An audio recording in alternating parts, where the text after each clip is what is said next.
Thanks, Josh, and thanks, everyone. Good morning.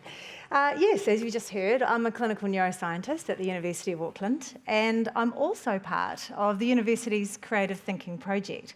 And we're leading a discussion about creativity, what it is, and why it's so important. My role as a neuroscientist is to help us think about the brain as the seat of creativity. And we now have some fantastic tools for studying the human brain and the creative process. So in the few minutes I've got, I'm just going to draw your attention to some of the highlights and identify some of the big questions for the future. Creativity can be thought of as a process with 4 basic elements. First, there's preparation. You need to learn some basic skills and assemble some resources and information. And then there's incubation, letting the idea germinate while doing something else. Daydreaming, walking the dog, playing is actually one of the most important times where we incubate. You cannot get enough play in your life. Hopefully, there's inspiration, that aha moment where the creative spark strikes. And ideally, there's production, which is the application of skills and process to realise your creative vision and create something new, like a new technology, a building, or a humanoid robot. Creativity involves moving back and forth between these elements as the ideas are generated, tested, refined, discarded sometimes, and reinvented. But what's happening in your brain during the creative process? Well, we can study brain activity by asking people to perform tasks while they're lying in an MRI scanner. But you can't really ask someone to write a whole symphony or design an entire building while lying in an MRI machine. So instead, what researchers do is they use more simple tasks that tap into some of the basic thinking skills that we know are involved in the creative process. Early this year, a group at Harvard discovered the network of activity in the brain that we use during divergent thinking. Now, this is where people have to think of as many different uses as they can for a common object, like a coat hanger. You've got 10 seconds. Shout it out. What's the craziest thing you can do with a coat hanger? Audience participation. What's that? Pick your nose. That is so dangerous. I do not recommend that. No. What else? Build a swing. Huh? Build a swing. Build a swing. Nice. Yep. Question mark is a font. Slingshot, question mark is a font. Yeah, okay. Yeah, so you can get a little bit wild and crazy. So what this team at Harvard did was they had people lying in the scanner. They showed them the names of lots of common objects like coat hangers for about 5 seconds. And then they gave them 12 seconds to come up with their most original, creative idea for a way of using that object. Now, the novelty of people's answers was then rated by some independent people. And the group of participants was divided into people with really high scores and high creativity and people with lower scores and lower creativity. And then they looked at the network of activity in the brain that was active while people thought up those crazy uses for everyday objects. Here's the high creativity people. Notice that the activity is strongly linked between the front and the back regions of the brain. That's the frontal lobe, the temporal lobe, and the parietal lobes. This is actually really similar to what's called the default mode network. And this is the pattern of activity we see when people are alert but restful and not particularly focused on a task, like playing, for example.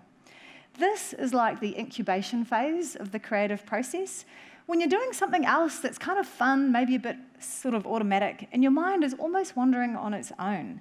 This is an important state that sets you up for that inspiration phase where the ideas just pop into your mind.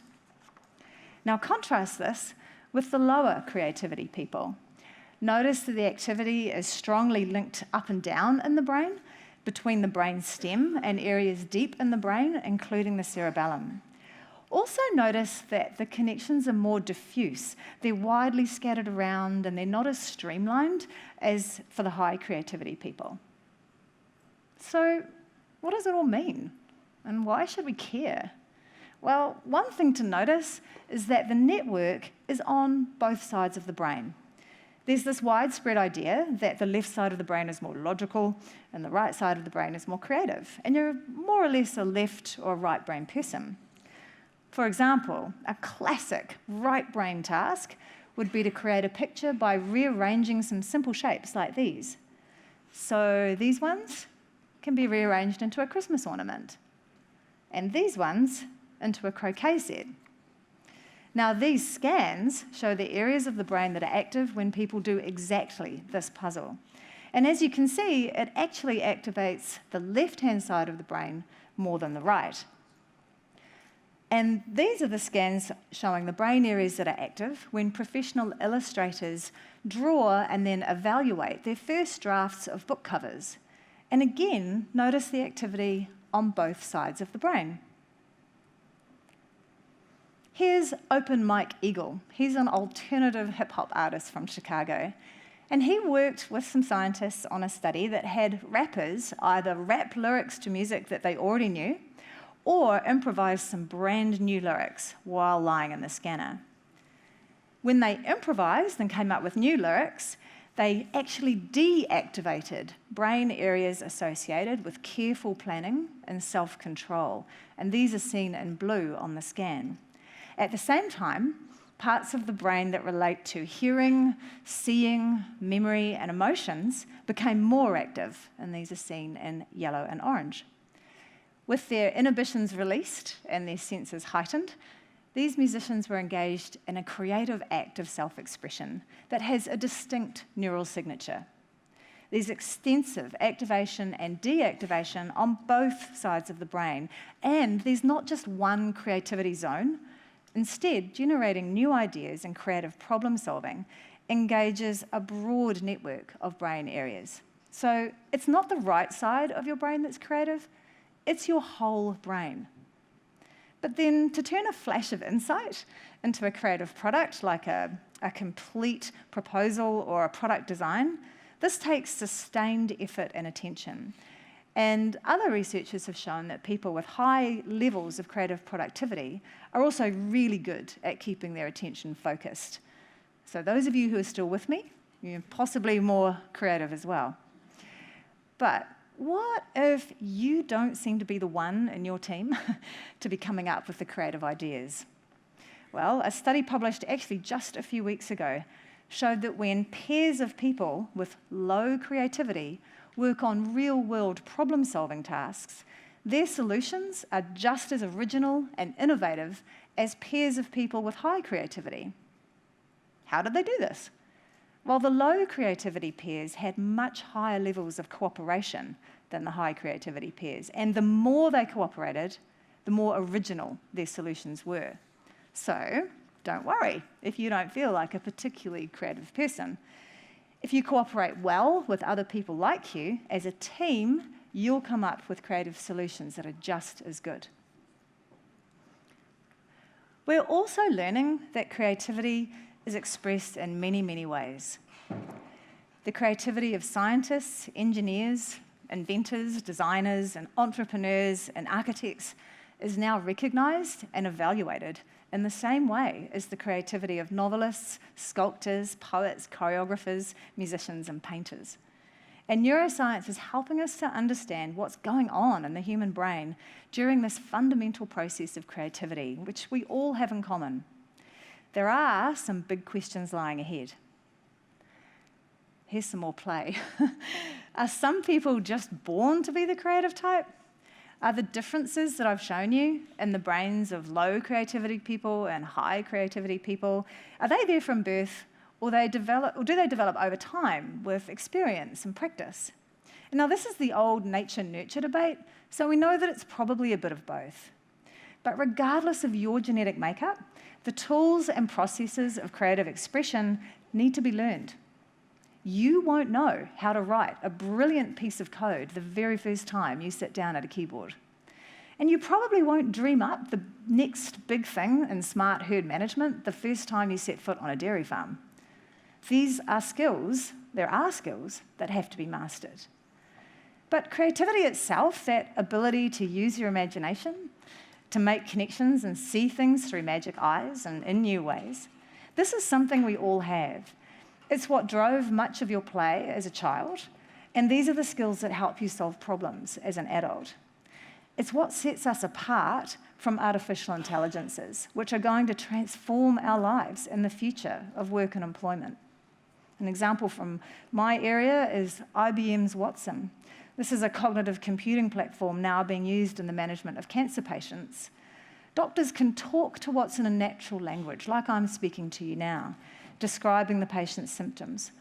Watson will examine the patient's full medical and family health history, all of their test results and medical records, all the treatment guidelines, all of the possible interactions between every drug ever made, and the full body of knowledge from medical research journals.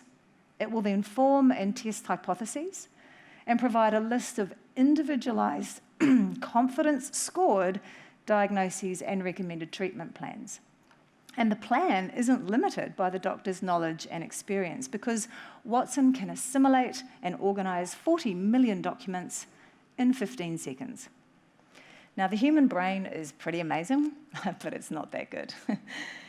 Humans will stay relevant by understanding and developing our creative abilities. While some AIs have learned to make music, for example, it's humans who collectively decide whether that song is a hit.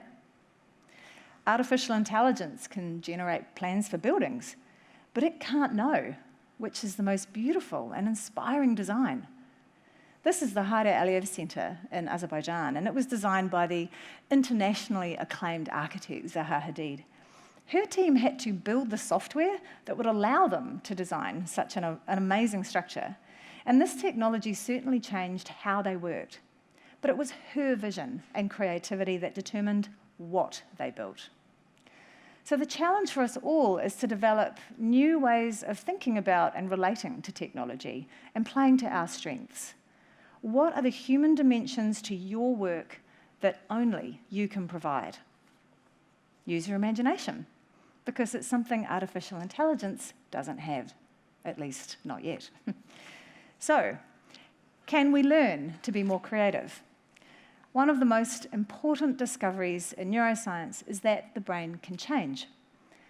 The connections between neurons like these in your brain are constantly changing in response to experience and use. This is how we learn. Everything that you know and remember, everything that you know how to do, everything that makes you, you, is stored in the connections between neurons in your brain. And these connections are constantly changing throughout your life. And this has been one of the most influential discoveries in neuroscience in the last 50 years. It means that at least some of the elements of the creative process, like flexible thinking and sustaining your focus of attention, these are skills that can be learned. The building blocks of creativity are available to us all, and with practice, we can improve these skills. It stands to reason that regular engagement in creative activities can develop the connections needed for decision-making, problem-solving, and innovation. So, recognise and nurture your own creative abilities.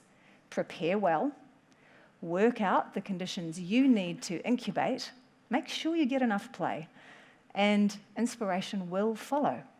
You're human, and creativity is what your brain was built for. Thanks.